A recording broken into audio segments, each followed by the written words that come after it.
Hola amigos, hoy os traigo otro caso de memoria histórica verdadera. ¿Mm? El asesinato, no solamente el asesinato, sino el martirio que sufrió esta mujer a manos de los republicanos. Carmen Godoy Calvache. Fue beatificada el 25 de marzo de 2017 durante el pontificado del Papa Francisco. Carmen Godoy Galvache nació el 12 de septiembre de 1888 en Adra, un puerto pesquero de Almería que vivía desde hace años ya un intenso proceso de industrialización. En Adra se pescaban sardinas, boquerones, lubinas y doradas y contaba con fábricas de azúcar y fundición de plomo. En los años 30 contaría también con fábricas conserveras. En este entorno industrial, los socialistas, comunistas y sobre todo anarquistas creaban sus redes radicalmente anticlericales y de odio hacia los cristianos. La parroquia de la Inmaculada fue bautizada Carmen. Ya de niña destacaba por su devoción. Al crecer se responsabilizó de apoyar el culto al Santísimo Sacramento. En 1916, con 27 años, se casó con Antonio Coromina Vignati. El sacerdote que les casó, el párroco Luis Eduardo López y Gascón, sería también mártir 2 décadas después. Sus dos primeras hijas murieron al nacer. Después llegó en 1919 el pequeño Antonio y en 1925, ya viuda, su último hijo, Juan. Así quedaba viuda a los 37 años con un bebé y un niño de 7 años. Su tía Emilia Godoy de Navia, que era rica, la acogió en su casa. Carmen demostró ser una buena administradora y gestora de los bienes familiares y al mismo tiempo era generosa con los necesitados. El proceso de beatificación constata que era justa en los salarios para los trabajadores y que además cubría los gastos médicos de las familias de empleados que enfermaban. De vez en cuando había temporadas de hambre entre los pescadores. En esas etapas Carmen organizaba repartos de pan.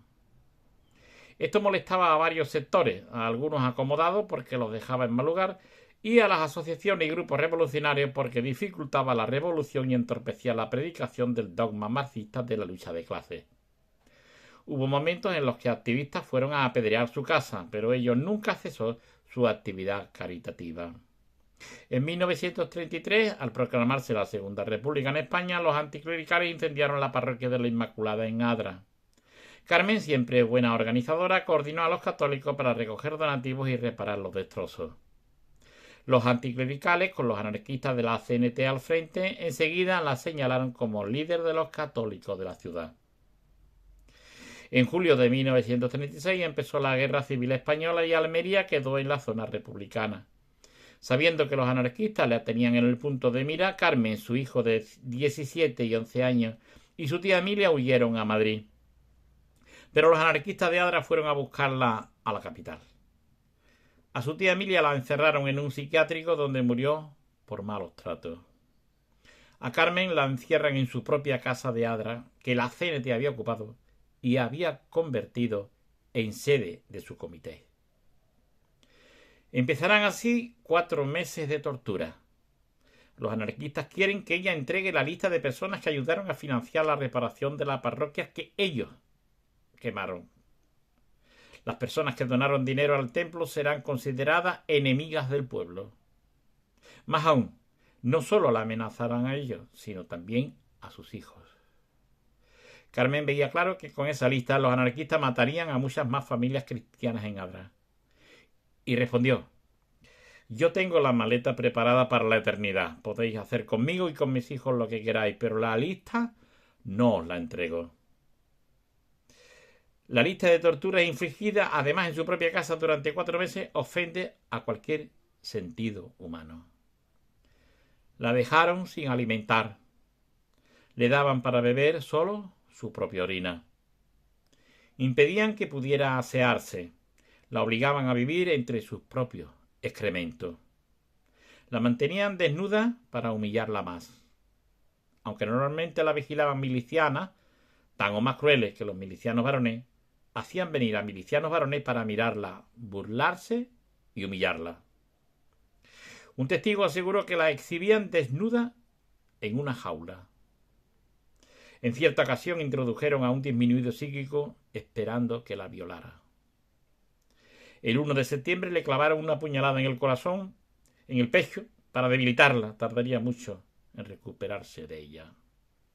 En una fría noche de noviembre la arrastraron al puerto y la sumergieron en agua helada. Al día siguiente los torturadores comentaban los gritos de la mujer entre burlas en las tabernas de Adra. Buscaron a su hermano Ramón, lo apuñalaron y luego lo fusilaron. Se encargaron de decírselo a Carmen para que abandonase toda esperanza de ser rescatada. Finalmente, en la última noche de 1936, quizá como fiesta de fin de año y hartos de que ella no revelara ningún nombre, la subieron en un vehículo y la llevaron a la carretera de la Curva, donde uno de sus verdugos la violó. Después, ya pasada la medianoche, la llevaron a la albufera de Adra. Cavaron una fosa ante ella, le dieron varios golpes con la azada en la cabeza y la enterraron, al parecer, aún viva. Solo después de la guerra podría ser recuperado su cuerpo y enterrado en el cementerio municipal.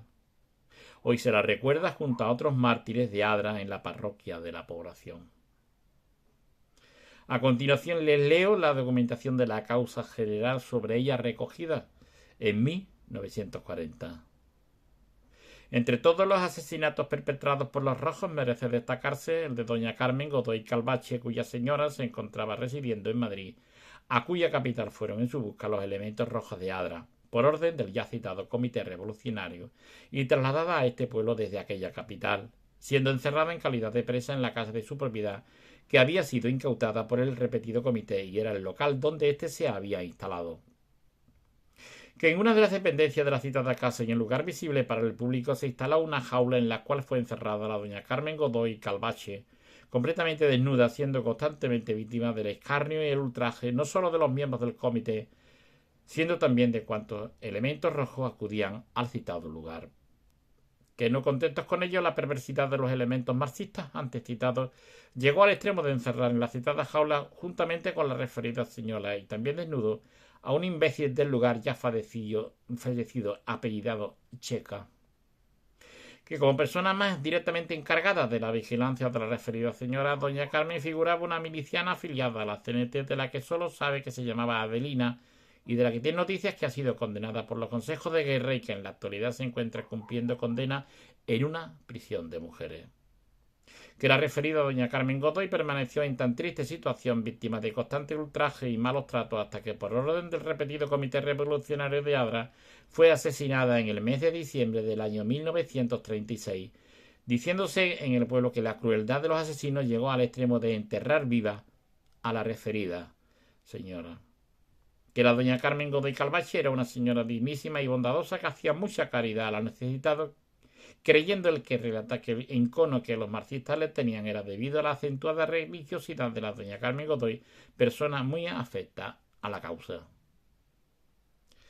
Declaración del testigo Antonio Ortiga Ita, director de la azucarera de Adra y condenado por alta traición a la República y espionaje. Causa general, tomo 1, número 172. El presunto autor del crimen, por su parte, confesaba que después de matar a Ramón Godoy, dieron muerte a una señora de esta llamada doña Carmen Godoy Calvache, a la que después de toda clase de vejaciones y violarla, en su presencia hicieron la zanja para enterrarla y con una pala dieron varios golpes y la lanzaron dentro, enterrándola sin saber si era viva o muerta. Se reserva su identidad por respetar la privacidad del que fue concejal y dirigente de la CNT de esa localidad. Esto es memoria histórica verdadera, la que no quieren los socialistas ni los comunistas que se sepa. Por ello es importante que llegue a todos los rincones de España. No es suficiente que veas el vídeo, tienes que compartirlo. Si no estás suscrito, suscríbete y dale a la campanita, porque voy a seguir compartiendo más vídeos, porque no hubo un bando bueno y un bando malo. En una guerra se cometen excesos por ambos bandos. Pero estos quieren hacernos creer que solo hubo un bando bueno, que eran los republicanos, y un bando malo, que eran los nacionales. Y estas atrocidades que estoy explicando, que estoy relatando, fueron producidas por por los que ellos llaman los buenos, los republicanos. Muchas gracias por vuestra atención y hasta otra próxima ocasión.